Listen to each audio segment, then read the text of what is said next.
for a lot of guys, they're going to want gold, especially physical gold, as part of that reset game plan. They might want some Bitcoin as well. But, if that is part of your plan, or if you are at least interested in, um, having a plan for it, which you should be. I mean, this is being rolled out over the next decade. We're dealing with major AI disruption in everyone's business.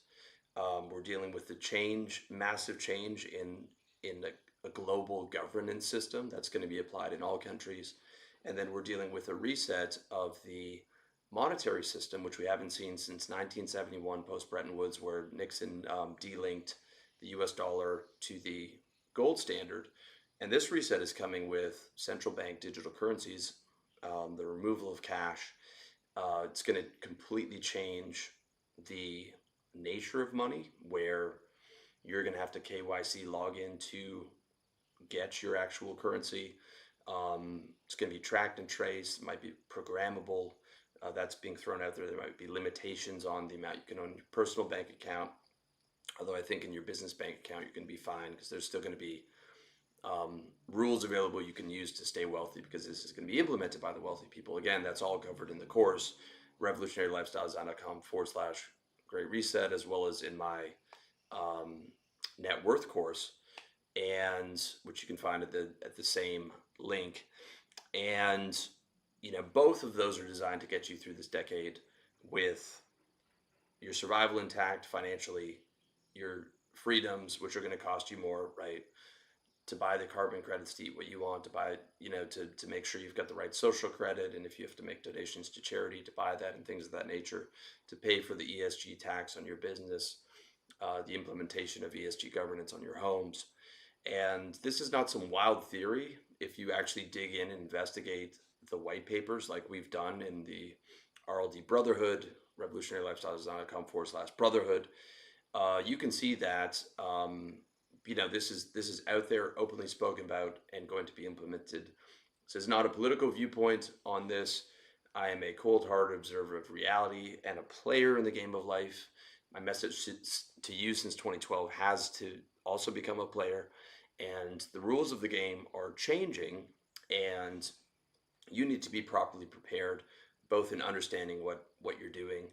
I think you need to be aiming for 8 figures over the next decade, either in net worth, or at least 5 million in business revenue, maybe another 5 million hedged across your net worth.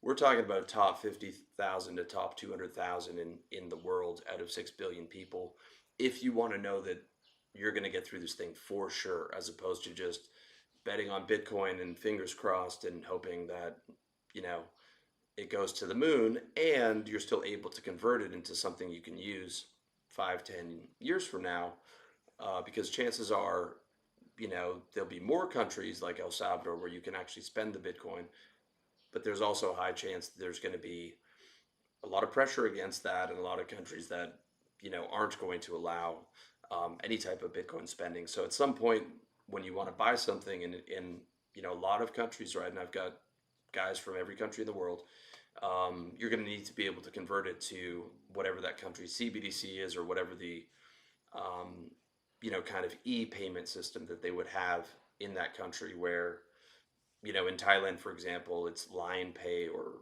Rabbit Pay, and you still have to KYC to get access to that, and you can use that to buy things in the shop. But the odds are it's going to be regulated and tracked and traced, and maybe all of this doesn't go through by 2030, but we're going to see a lot of it going through. It's moving very quickly, in addition to the major AI disruptions that are going on.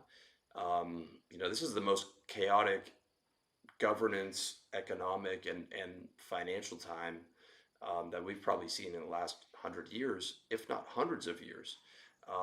I can't think of a time throughout history where there's been this much exponential technological changes, in addition to global governance changes, which we've never really experienced before, and changes into the monetary system. Not even the monetary system, the nature of money. Like a CBDC is going to be a completely different type of money, because it will never be in your custody like a physical cash is, and it will be traced on everything you spend. So I think it's worth looking into gold as part of your plan. If you're already interested in gold, then you're on top of it, but you still need to know this stuff because this is some deep level research that I've done here that you might not have thought about. And if you're interested in gold, you also need to know this stuff. And if you're not interested in gold, it's something you might want to consider. I've got a client and friend in um, our brotherhood here, and he's a big gold guy, and we've got big Bitcoin guys in there, and sometimes they debate politely because that's the nature of the brotherhood. And he makes some really good points about the track record of gold, the 5,000 year track record, and the chart looks fantastic from 1971. Once it was delinked from the dollar, it's gone not straight up, but it's um, a great looking chart with some dips in it. But it's very clear that that delinking was um, it's really just the dollar depreciating against gold, right? Gold still depreciates as well. There's inflation in gold, but at the end of the day, the depreciation is so much less than the dollar. So when those two are delinked, it's looking like gold's going up, but really it's the dollar becoming more and more worthless over time as it's not backed by gold. But we're not talking about a libertarian fantasy here or return to a gold standard. I think the odds of that are pretty low, always possible.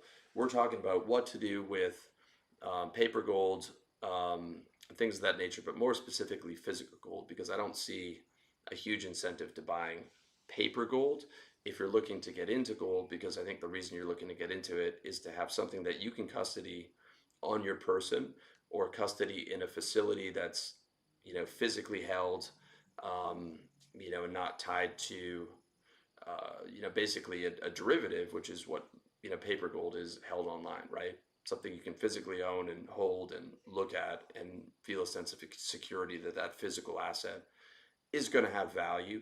And there's a good case that there's going to be a major disparity between the value of paper gold and physical gold as the perhaps gold stocks run dry. A lot of gold guys talk about gold being suppressed, and if it becomes unsuppressed, there's going to be an even greater disparity between paper gold and physical gold. So I think if you're going to own gold, you want the physical gold. But we're going to talk about the intricacies of buying and selling and what does that actually look like in some type of economic collapse scenario. So based on my research from a number of sources, the guys that are buying and storing gold themselves have a potential real problem. Okay, and if you love gold, this is not an attack, but um, it's very important what types of gold you buy. Like if you just think you can go to a dealer and buy a bunch of gold bars, you might have a real trouble selling that if you're looking to sell it. Like he'll sell it to you, right? But when the time comes around for you to sell it, you might have some real trouble selling that because the average gold buyer isn't buying bricks and bricks and bricks of gold. They're buying specific types of coins, and there's different types of coins that are valued higher than others. So gold is not just a set price. You have to think about what it's like to actually sell the thing, and they have forget the actual name of the coin. It's like a double-headed eagle or something. There's sort of these premium coins that you're supposed to buy if you want something with maximum resale value. Because keep in mind, this physical gold is not traded like equities are on an open market where it's the same instrument across the board and there's a ton of liquidity. You might only have, depending on how big your city is, 5 or 10 gold dealers, and that's really your source of liquidity unless you can arrange some type of private barter or private exchange. But you're taking a major risk if you're having to rely on barter, right? Um, so in my research from these sources in a major American city, they'd gone to 4 or 5 gold dealers, and all the gold dealers, despite the fact that they had these double-headed eagle coins, or I can't remember the exact type of coin, but it was the sort of AAA type of gold coin. The dealers were offering them 20% below spot, 20%. So spot is the current price of gold on the what's supposed to be the open market. I think it's measured a lot by paper gold. Um, but they're on the physical gold, they were offering 20% below spot, even though physical gold in general, according to my gold sources and clients is worth more than paper gold.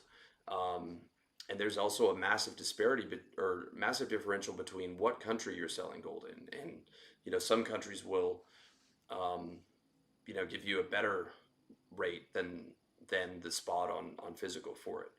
But in this case, in America, 20% below spot, um, probably because the dealer is trying to, um, wrestle him and negotiate, and they start at 20%, and they're maybe expecting a protracted negotiation because the guy's probably trying to sell a couple hundred grand, and they're not afraid for him to go to another dealer because the other dealer's hitting him with 20% below spot and probably hoping he'd come back and agree to 15%, or maybe they were hoping he'd negotiate harder in the actual dealership. And their tactic is not to drop the price unless the guy's, you know, at him for 15-20 minutes, and then he'll drop it down to, all right, I'll take it all for 15% last offer, but the guy wasn't going in hard. Whatever the case may be, 20% below spot. So let's say you bought gold, you know, 5 years ago, and gold accumulated 4% compared to the USD in that 5 year period. You're up 20%. You think you're good. You're going to go sell the gold.